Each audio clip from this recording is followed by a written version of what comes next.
bagaimana aturan tata krama yang tidak tertulis, cuma kita cara menghormati kepada orang lain dan menetapkan diri kita berperilaku untuk kepada semua orang. Dan ada juga menurut Puspa dalam jurnal yang ditulis oleh Reza dari Kakak, sopan santun merupakan sikap atau tingkah laku seorang individu yang menghormati dan ramah ketika berinteraksi dengan orang lain. Perwujudan sikap sopan santun salah satu norma yang tidak tertulis, sehingga sikap tersebut muncul secara tidak sadar dalam diri maupun berperilaku dengan orang lain. Sikap sopan santun berpendamping dengan kehidupan sehari-hari dan tidak terlepas dari adanya interaksi antara individu satu dengan yang lainnya. Apakah paham mengenai pengertian sopan santun? Baik, kita lanjut ya. Nah, apa saja macam-macam sopan santun? Ada yang tahu? Saya dulu. Silakan ya, Sa. Namanya kita senyum sama orang termasuk sopan santun. Ya, ada yang lagi? Ya, silakan Widya. Kayak misalnya menyapa orang menyapa berarti ya. Winda? Menyapa orang tua. Yang pernah sama-sama besar, adik-adik dijauhin dulu. Ya. Kalau Alasya? Misalnya kayak jalan di depan orang baik, yang dikatakan yaitu cara sopan santun juga ya. Dikatakan Anda semua itu benar semua ya. Nah, dari itu ada beberapa macam sopan santun. Yang pertama, perilaku sopan santun berbicara. Di mana menurut Philip Suryani, perilaku sopan santun berbicara itu pada siswa harus diterapkan. Yang mana salah satunya kita tidak menggunakan nada yang tinggi atau keras, tidak berkata kasar, dan tidak menyela pembicaraan. Atau ketika misalnya teman yang berbicara kita tidak potong, atau ketika kita berdiskusi kita mendengarkan teman yang terlebih dahulu, dan bersikap baik saat berbicara dengan teman dan menggunakan bahasa yang baik dan benar. Lalu yang kedua itu perilaku sopan santun berpakaian. Di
merupakan adalah faktor utama yang dimana untuk mempengaruhi perilaku sopan santun pada anak. Yang mana kayak seorang ibu itu ada madrasah di rumahnya, yang mana jika ibu melakukan perilaku sopan santun itu sangat mudah diterima atau ditiru oleh anaknya. Yang kedua itu kan faktor lingkungan. Tempat tinggal manusia adalah makhluk sosial yang selalu berinteraksi bersama orang lain. Manusia tidak bisa hidup sendirian.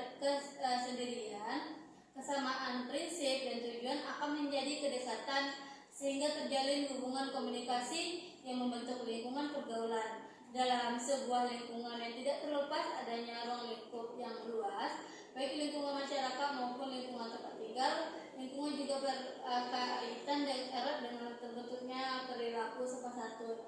Mana lingkungan ini juga berpengaruh pada untuk membentuk perilaku sopan santun kita. Yang mana kalau jika lingkungannya bisa sangat membuat perilaku negatif, maka kita juga mudah untuk terbawa arus dengan sopan santun yang tidak baik itu. Selanjutnya ketiga itu faktor lingkungan sekolah. Sekolah juga memiliki peran sebagai penyampaian pendidikan dalam ranah lingkungan pengetahuan. Tidak hanya itu, pengajaran di sekolah juga mempengaruhi tingkat perilaku sopan santun siswa. Seorang guru tidak hanya mengajar atau menyampaikan ilmu saja, tetapi memberikan contoh dari sisi keteladanannya. Seperti yang Ibu sampaikan tadi, bahwa guru juga di sekolah itu menjadi faktor atau menjadi yang dapat ditiru oleh kita, apalagi anak-anak, untuk menjadikan jati diri sopan santun tersebut. Kita lanjut ya. Pentingnya etika sopan santun dalam kehidupan. Pentingnya etika sopan santun dalam kehidupan itu kan ada 5. Yang pertama, menjaga harmoni sosial. Lalu yang kedua, membangun citra dan kredibilitas diri. Yang ketiga, mempermudah komunikasi. Lalu yang keempat, meningkatkan rasa percaya diri. Dan yang terakhir, melestarikan budaya dan leluhur. Itulah beberapa pentingnya etika sopan santun dalam kehidupan. Sebelum masuk contoh, Ibu ada ingin menunjukkan satu video dulu ya. Baik, Ibu.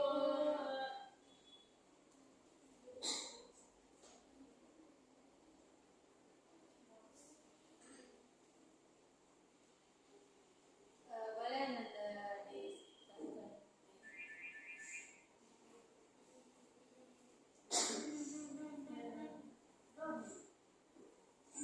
Ada kok.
molor atau tidak akan terlambat untuk selesainya atau pulangnya. Dan yang ketiga, memberikan perhatian penuh saat orang lain sedang berbicara, tidak bermain kuasa. Kita dapat mendengarkan apa yang disampaikan, itu salah satu contoh sopan santun juga. Yang keempat itu menjaga etika berkomunikasi di media sosial dengan tidak menyebarkan kebencian. Misalnya gunakanlah media sosial itu juga dengan yang positif, tidak menyebarkan kebencian. Misalnya ada kita rasa tidak enak hati tetapi kita umbar-umbar permasalahan tersebut di media sosial. Dan mungkin itu kesimpulannya. Sebelumnya ada yang ingin menyimpulkan apa yang materi yang ibu sampaikan tadi pada hari ini? Ada yang ingin menyimpulkan? Ada semua? Silakan Winda. Ibu, dapat saya simpulkan bahwasanya sopan santun itu sangat penting dalam kehidupan kita, Bu. Apalagi contohnya kalau sekiranya kita dikasih sesuatu, ucapkanlah terima kasih. Kalau mau minta tolong, ya bilang tolong. Kalau salah, minta maaf. Jadi dalam kehidupan sehari-hari pun, kalau sekiranya kita menerapkan itu, pasti kita dalam kita bisa nyaman. Kita pun akan dihargai sama orang dan orang kita dihargai orang dan kita pun dihargai orang dan kita pun menghargai orang tersebut. Baik, terima kasih Winda.